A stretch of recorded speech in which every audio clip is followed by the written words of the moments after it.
सभी को नमस्कार।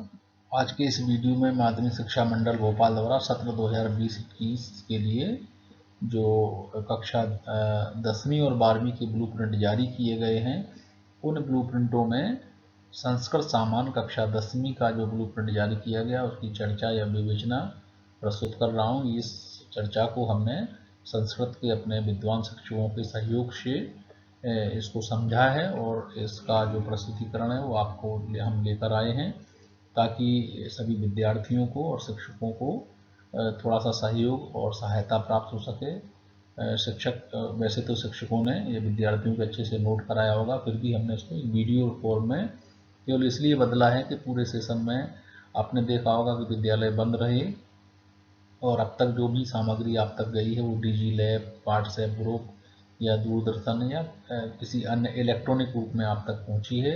नियमित कक्षाएं तो अब प्रारंभ हुई हैं, तो इस ब्लूप्रिंट के माध्यम से हम आपको संस्कृत सामान्य का जो प्रश्न पत्र बनने वाला है उसके स्वरूप की चर्चा आपके लिए हम कर रहे हैं। विद्यार्थियों में आपको बता दूं कि ब्लूप्रिंट किसी प्रश्न पत्र का खाका होता है। ब्लूप्रिंट को हिंदी में नील पत्र कहते हैं और ये एक नील पत्र एक इस तरह का पत्र क्या एक प्रारूप होता है। उस प्रारूप में पूरा का पूरा जो प्रश्न पत्र है वो किस तरह से निर्मित होगा, कैसे प्रश्न आएंगे, ये सब मिलके जो एक खाका तैयार होता है, जो फ्रेम बनता है, उस फ्रेम को हम ब्लूप्रिंट कहते हैं। ये ठीक वैसे ही होता है जैसे हम मकान बनाते हैं, कोई नया मकान बनाने जा रहे हैं तो हम उस मकान के लिए नक्शा बनवाते हैं, किसी अच्छे आर्किटेक्ट से नक्शा तैयार कराते हैं। तो नक्शे से या डिजाइन से उस मकान का जो पूरा कैसा स्ट्रक्चर बनेगा ये निर्धारित होता है। तो ब्लूप्रिंट वास्तव में एक ऐसा खाका है, किस तरह का आइडिया है कि हमारा प्रश्न पत्र कैसा बनेगा। चूंकि मंडल ने इस सत्र में बड़े परिवर्तन किए हैं, व्यापक परिवर्तन किए हैं कक्षा 10वीं और 12वीं के दोनों ही ब्लूप्रिंट में, लिहाजा इसको आपको समझना बहुत आवश्यक है, क्योंकि यदि आप इसको अच्छे से नहीं समझ सकेंगे तो प्रश्न पत्र कैसा आएगा इसको आप नहीं समझ पाएंगे। तो कृपया इस वीडियो को प्रारंभ से लेकर अंत तक अच्छे से देखें। यदि कोई आपकी क्वेरी हो, कोई प्रश्न हो, तो हमारे इस चैनल के जो मैसेज बॉक्स है उसमें आप अपने प्रश्न को लिख सकते हैं, सवाल जवाब कर सकते हैं। हम प्रयास करेंगे कि आप तक उसका उचित समाधान पहुंचे। तो चलिए जल्दी से शुरू करते हैं। कक्षा 10वीं संस्कृत सामान्य का ब्लूप्रिंट किस तरह का आने वाला है। ये माध्यमिक शिक्षा मंडल द्वारा ब्लूप्रिंट फॉर क्वेश्चन पेपर प्रश्न पत्र के लिए जो ब्लूप्रिंट है वो बनाया है। हाई स्कूल सत्र 2020-21 विषय संस्कृत सामान्य कक्षा 10वीं, पूर्णांक आपका 100 अंक का है, समय 3 घंटे के लिए तैयार किया गया है। एक परिवर्तन मैं आपको बता दूं जो कि सभी प्रश्न पत्रों में कक्षा 10वीं 12वीं के लिए देखने को मिलेगा, वो ये है कि मंडल ने पूरे के पूरे पाठ्यक्रम को सभी विषयों के 3 हिस्सों में विभाजित कर दिया गया है और 3 खंडों में बांटकर उसको 1, 2, 3 या आ बा सा कह सकते हैं, 3 खंडों में कर दिया है। और प्रत्येक खंड के लिए अलग अंक उन्होंने निर्धारित किए हैं। जैसे संस्कृत सामान्य के लिए ये अंक यहाँ 30 निर्धारित कर दिए हैं। इसी तरह से जो दूसरा खंड है इसमें भी ये 30 अंक निर्धारित किए और तीसरा खंड यहाँ भी ये अंक निर्धारित किए हैं। तो इस तरह से इन अंकों का विभाजन है। हम आगे एक एक खंड की बात करेंगे। हो सकता है यहाँ आपको छोटा दिख रहा हो, हमने उसको बड़ा करके आगे किया है। तो ये 3 खंड आप समझ गए होंगे। चलिए हम पहले खंड की बात करते हैं आगे कि प्रथम खंड में की क्या स्थिति है। तो ये संस्कृत सामान्य पहला खंड है। तो प्रथम खंड में जो अध्याय का विवरण है उसमें वस्तुनिष्ठ प्रश्न।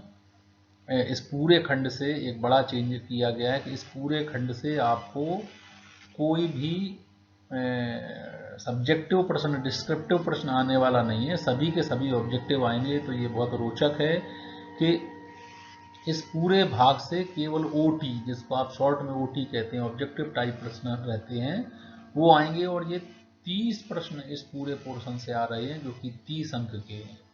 तो ये रोचक है कि यहाँ भाग 1 में कोई भी प्रश्न आपको लिखना नहीं है।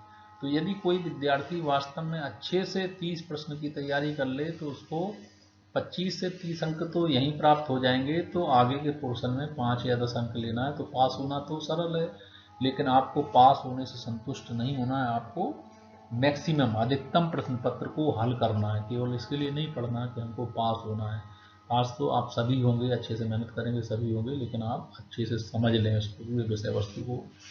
तो इस पूरी जो विषय वस्तु है जिसमें संधि, समास, प्रत्यय, उपसर्ग, अव्यय, पाठगत, धातु रूप, पाठगत शब्द रूप, रिक्त स्थान, युग्म मिलन, विलोम, पर्याय, इस तरह की ये सारे के सारे चीज़ें इस भाग 1 में सम्मिलित किए गए हैं और भाग 1 से कोई भी 3 अंक या 4 अंक का प्रश्न आने वाला नहीं है।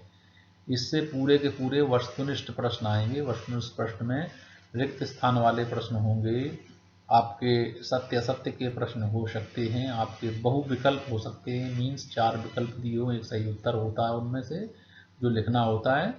तो इसी तरह से सही जोड़ी मिलाने के हो सकते हैं। तो ये 3-4 प्रकार के प्रश्न हैं जो पूरे के पूरे आएंगे इसमें से। तो ये बहुत रोचक है कि इस भाग से केवल 1 अंक का आएगा, मीन्स आपको डिटेल में कोई प्रश्न नहीं लिखना है, डिटेल में कोई प्रश्न आपको इसमें से न तो पूछा जाएगा ना आपको लिखना है।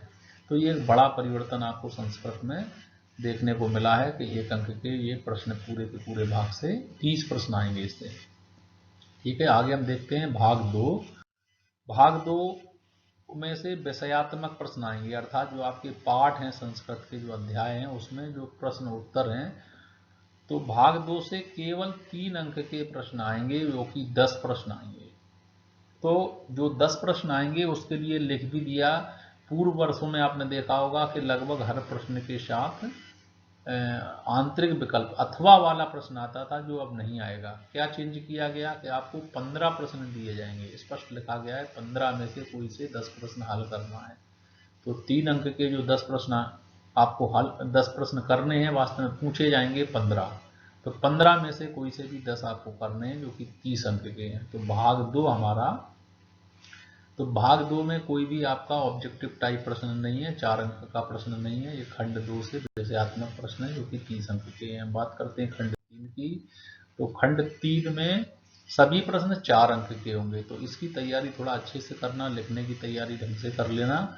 इसमें जो प्रश्न आएंगे, जो सिलेबस है, अनुप्रयोगात्मक प्रश्न माने समझ संबंधी, पत्र, निबंध लेख, श्लोक, व्याकरण, धातु रूप, व्याकरण शब्द रूप एवं पाठ के अनुप्रयोगात्मक कौशल, वैदिक साहित्य विषय से संबंधित मूल जानकारी के प्रश्न। तो ये जो प्रश्न हैं, यहाँ भी 10 प्रश्न आएंगे जो 4 अंक के होंगे, अर्थात ये 10 को 40 अंक के हुए। यहाँ भी देखो स्पष्ट यही लिख दिया गया कि 15 प्रश्नों में से कोई से भी 10 प्रश्न हल करने हैं। इस प्रकार से आपने देखा होगा कि आपका प्रथम भाग था वो 30 अंक का था, दूसरा भाग भी 30 अंक का था, तीसरा भाग 40 अंक का है। तो 30, 30, 60 और 40 100। तो संस्कृत सामान्य का आपका प्रश्न पत्र 100 अंक का आएगा। उसमें प्रश्नों का स्वरूप इस तरह से है। आगे देखते हैं, ये जो निर्देश है सामान्य निर्देश कि वस्तुनिष्ठ प्रश्न का 30% अर्थात 30 अंक हैं, और इसका 30% इसके 10 अंक हैं, और विश्लेषणात्मक जो प्रश्न है वो 40% अर्थात 100 का 40% है। तो ये 10 प्रश्न, ये 10 100 को 40 4 अंक का है, क्योंकि ये शब्द सीमा दी गई 75 से 100 शब्द। इसका मतलब इसकी लिख के प्रैक्टिस कर लें। आपके शब्द छोटे या बड़े हो सकते हैं, हमें हमेशा मध्यम आकार के स्पष्ट शब्द लिखने चाहिए, अक्षर बनाने चाहिए। और चूंकि ये संस्कृत है, यहाँ हालंत इत्यादि का बड़ा ध्यान देना चाहिए कि गलती ना हो, त्रुटि बिल्कुल भी नहीं होनी चाहिए। तो आप इसकी अच्छे से प्रैक्टिस कर लें। प्रश्नों की बात करूं तो ये निर्देश सामान्य निर्देश हैं जो सभी प्रश्न पत्रों में आपको नीचे देखने को मिलेंगे। तो चूंकि संस्कृत में 3 अंक के जो 10 प्रश्न हैं तो वो 15 दिए जाएंगे, उसमें से 10 करने हैं, और 4 अंक वाले भी 15 दिए जाएंगे, उसमें से 10 करने हैं। तो नीचे इसकी व्याख्या करने की कोई आवश्यकता नहीं है, यहाँ दोनों चीज़ें क्लियर कर दी गई हैं। 1 अंक के 30 प्रश्न हैं जो कि पूरे भाग 1 से आएंगे। तो आपको भाग 2 और 3 में कोई भी 1 नंबर के प्रश्न की तैयारी नहीं करनी है। तो आगे देखते हैं, इसका विश्लेषण भी हमने किया है संस्कृत सामान्य के प्रश्नों का। पूर्व में भी आपने देखा 1 अंक के 30 प्रश्न तो 30 अंक के हुए, 3 अंक के 10 प्रश्न तो 10, 3 दसारम 30 ये, और 4 10 दिया, 4 का गुणा 10 में करेंगे तो 40 ये। तो कुल अंक हुए 100, कुल प्रश्नों की संख्या 50। तो जो प्रश्न पत्र 100 अंक के हैं उनमें प्रश्नों की संख्या 50 आने वाली इस वर्ष, जिसमें 30-30 ऑब्जेक्टिव टाइप प्रश्न रहेंगे। ओटी के प्रश्न हिंदी, अंग्रेजी और संस्कृत तीनों में ही 30-30 आने वाले, और 10-10 ये 3 और 4 अंक के। तो इस प्रकार से 50 अंक का हमारा प्रश्न पत्र, 50 प्रश्नों का जो हमारा प्रश्न पत्र है वो 100 अंक का होने वाला है। हम उम्मीद करते हैं कि आपने इसको अच्छे से देख कर नोट कर लिया होगा, समझ लिया होगा।